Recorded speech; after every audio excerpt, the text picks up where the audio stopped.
A graça e a paz do Senhor Jesus Cristo, mais um dia em torno desta palavra maravilhosa. Olha o que diz Romanos capítulo 3, versículo 23.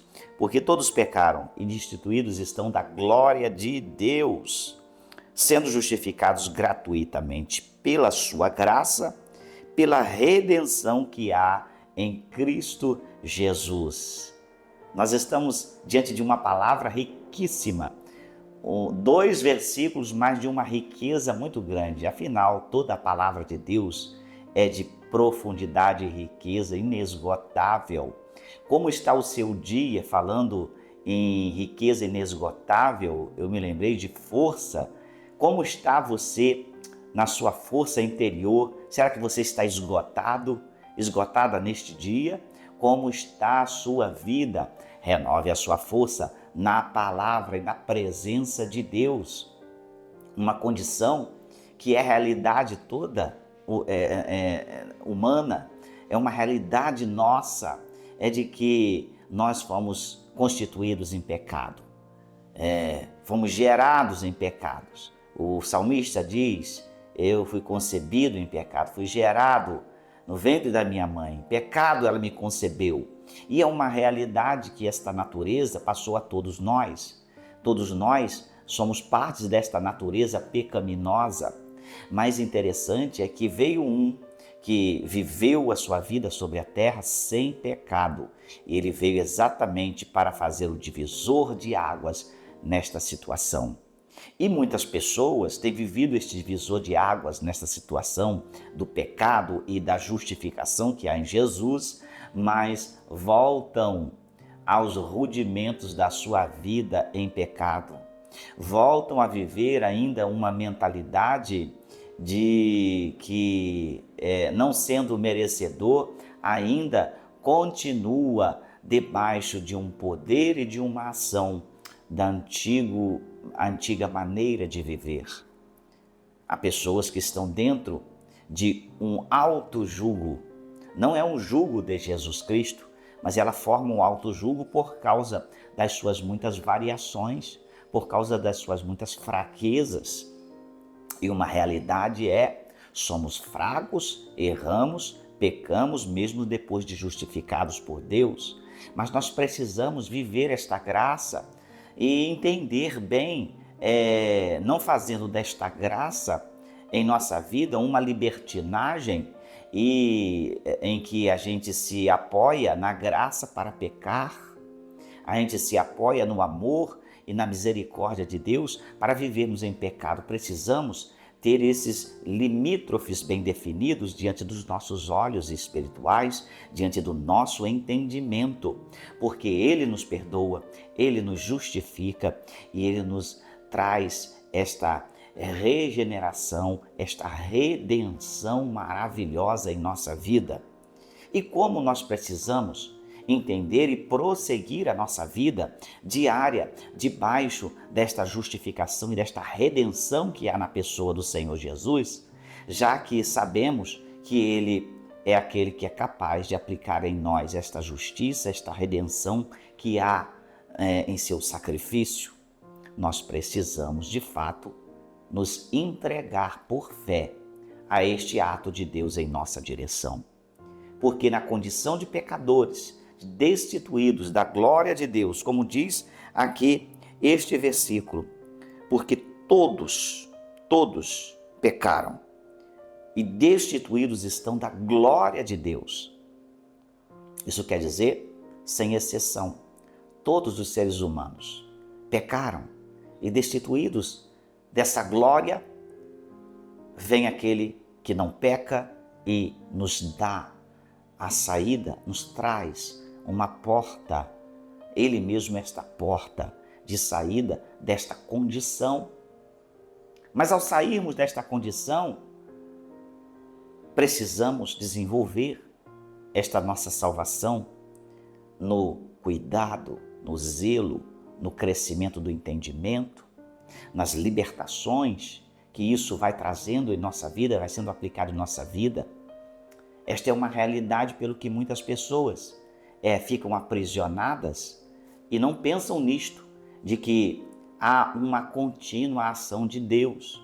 Alguns pensam, eu já fui justificado, já fui regenerado, mas eu decaí, eu errei, eu vi que eu sou falho, e a pessoa fica neste ciclo de autocondenação, vivendo à parte da graça de Deus. Ela desiste, por tantas fraquezas na sua vida, ela desiste de viver a essência que viveu no início. Por isso diz que no primeiro amor a pessoa fica feliz, ela é anunciadora da liberdade da palavra de Deus, do perdão que ela foi alvo da parte de Deus e da alegria que isso gera em seu coração, que o Espírito Santo gera no coração. E a pessoa já não vive mais esta alegria inicial e ela começa a viver um pesar, porque ela não se renova em Cristo Jesus dia a dia. Tomar posse disso, sem fazer esta graça uma libertinagem, é algo interessante e algo que você, todos nós, precisamos valorizar. Porque pecamos e destituídos estamos da glória de Deus, mas sendo justificado gratuitamente pela graça. Olha só, aqui a doutrina da salvação traz para nós a elucidação e entendimento desta gratuidade. Olha só, gratuitamente pela sua graça somos justificados. Por quê?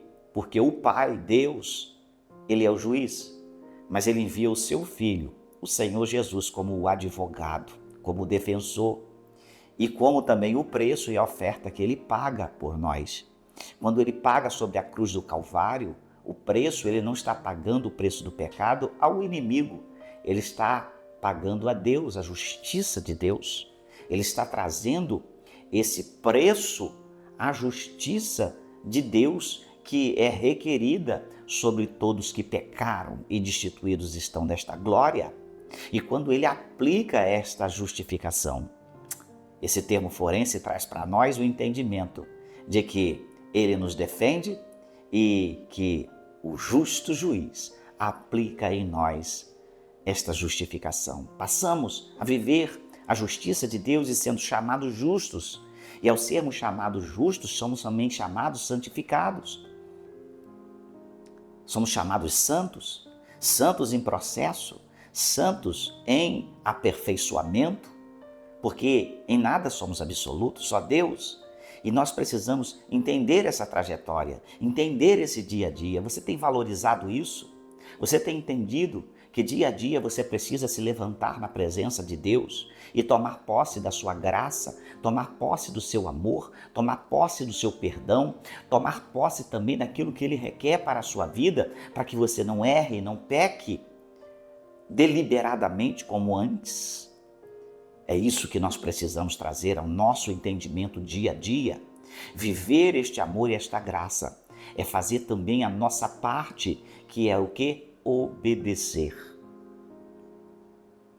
A obediência é nós que precisamos desenvolvê-la, é nós que precisamos vivê-la, é nós que precisamos desenvolvê-la em nossa vida. Diz que o próprio Senhor Jesus, vindo em carne, diz que Ele obedeceu, Ele aprendeu a obediência por aquilo que Ele padeceu.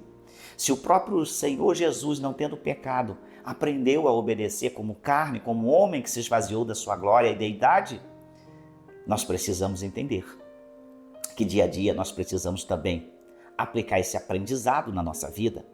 E é aí que esbarramos, por causa do aprendizado e muitas vezes pela preguiça espiritual, ao errar, ao não termos ânimo de buscar ao Senhor, de ler a palavra, a gente se acomoda e por esse desânimo não aplicamos aquilo que precisamos aplicar, que é diariamente a nossa disciplina em obedecer.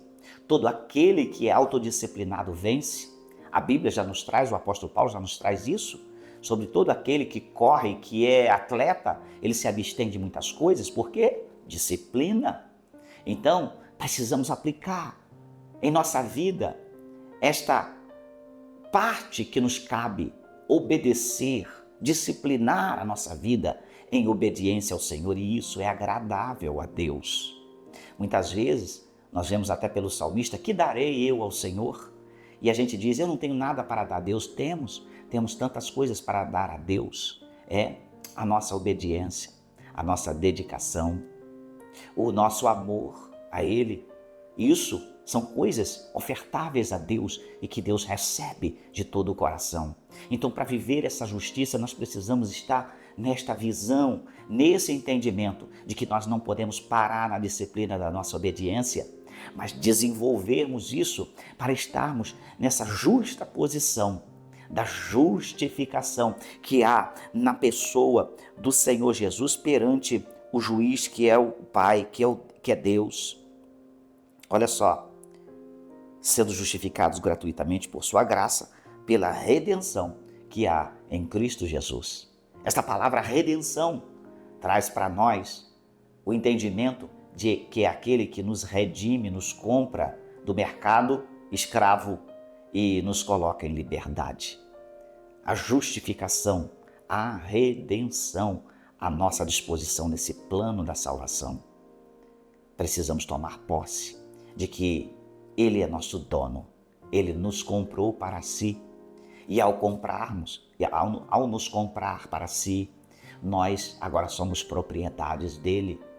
Então entenda isso, que apesar das fraquezas, apesar dos pecados, apesar de todo o processo que você sofre para se autodisciplinar e obedecer, você não pertence a si mesmo, você pertence àquele que te comprou.